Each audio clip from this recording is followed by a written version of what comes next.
안녕하세요. BTX입니다. 오늘은 요한복음 21장을 살펴보겠습니다.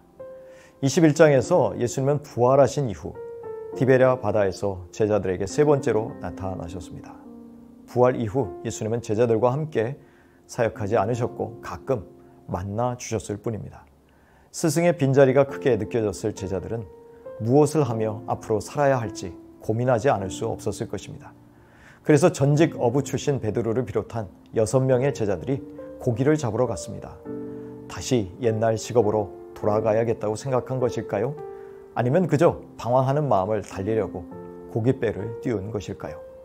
그런데 처음 베드로에게 사람을 낚는 어부가 되라고 초청하신 전날 밤처럼 베드로와 다른 제자들은 고기를 한 마리도 잡지 못하였습니다.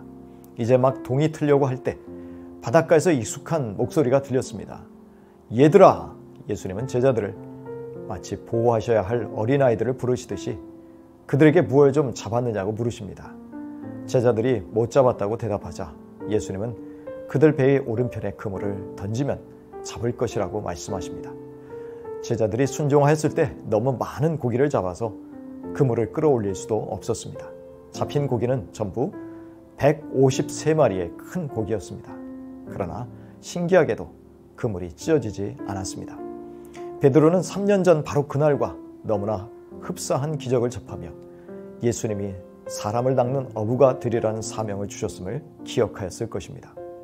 요한의 말을 듣고 예수님이 와 계셔서 지시하셨음을 깨달은 베드로는 당장 몸에 겉옷을 두르고 바다로 뛰어내렸습니다. 배와 육지의 거리는 약 90m였기에 아마도 베드로는 헤엄을 쳐서 예수님이 계신 해안가까지 왔을 것입니다. 베드로는 예수님이 너무나 그립고 보고 싶었는지 배나 물고기는 그리 중요한 것이 아니었던 모양입니다. 그러나 남은 제자들은 고기가 든 배와 그물을 힘겹게 끌면서 베드로 뒤를 따라왔습니다. 예수님은 이미 숯불을 피워놓고 생선과 빵도 구워 놓으시고 제자들을 맞으셨습니다. 예수님은 방금 잡은 싱싱한 물고기도 조금 가져오라고 하십니다. 아침을 먹으라는 주님의 말씀에 제자들은 다가왔고 예수님은 제자들에게 친히 빵과 생선을 대접해 주셨습니다. 예수님은 마지막 만찬을 드시면서 제자들의 발을 씻겨주셨고 지금은 식사를 준비하여 먹이시며 제자들을 섬기고 계셨습니다. 식사 후에 예수님은 당신을 3번 부인하고 스스로 자책하며 누구보다 당신에게 미안한 마음을 갖고 있었을 베드로에게 네가 이 사람들보다 나를 더 사랑하느냐고 물으셨습니다.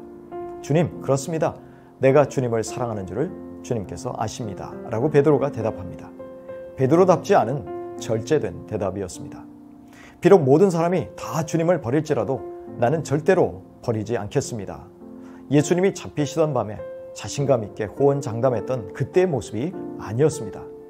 주님, 저는 주님을 사랑합니다만 그 마음은 주님이 판단하세요 라고 말하는 것은 아닐까요? 그때 주님은 베드로에게 내 어린 양을 먹이라는 명령을 하십니다. 베드로는 의외의 말씀이라 생각하여 귀를 의심하였을 것입니다. 이제 사람을 낚는 어부로서의 자격을 박탈당할 것이라는 우려와 달리 주님은 한층 격상된 사명을 주신 것입니다. 앞으로 많은 당신의 양떼들이 교회를 이룰 때 베드로가 당신의 양떼를 가르치는 목자가 되라고 하신 것이죠. 예수님은 두 번째 베드로에게 당신을 사랑하는지를 물으셨고 베드로는 주님을 사랑한다고 처음처럼 동일하게 대답하였습니다. 예수님은 베드로에게 당신의 양떼를 돌보라는 명령을 주셨습니다. 예수님이 세 번째 당신을 사랑하느냐고 베드로에게 물었을 때 베드로는 불안했지만 주님이 모든 것을 아신다고 말합니다. 마지막으로 그는 주님을 사랑한다고 고백하였습니다. 그리고 주님은 당신의 양떼를 먹이라고 다시 한번 명령하셨습니다. 이렇게 주님은 베드로의 사랑을 확인하신 후 다시금 그를 당신의 양인 교회를 돌보고 양육하는 일을 맡겨주셨습니다. 예수님을 3번 부인했던 제자에게 3번의 사랑 고백을 받으시고 3번 당신이 너무나 소중하게 여기는 양떼들을 양육하고 돌보는 사역을 맡기셨습니다. 예수님은 당신의 제자의 죄를 완전히 용서하시고 새롭게 출발할 수 있는 기회를 주셨습니다.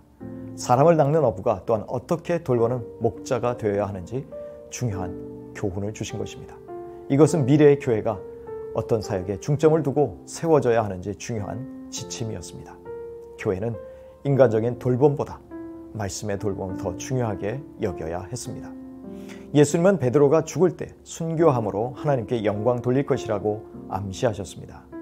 베드로는 말년에 자신의 목숨을 이리저리 결정할 수 없게 묶여서 이리저리 끌려다니는 상황을 맞게 될 것이었습니다.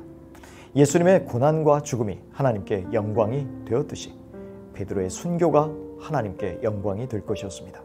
이것을 위해 베드로는 그저 충실한 제자로서 예수님을 따라가야 했습니다.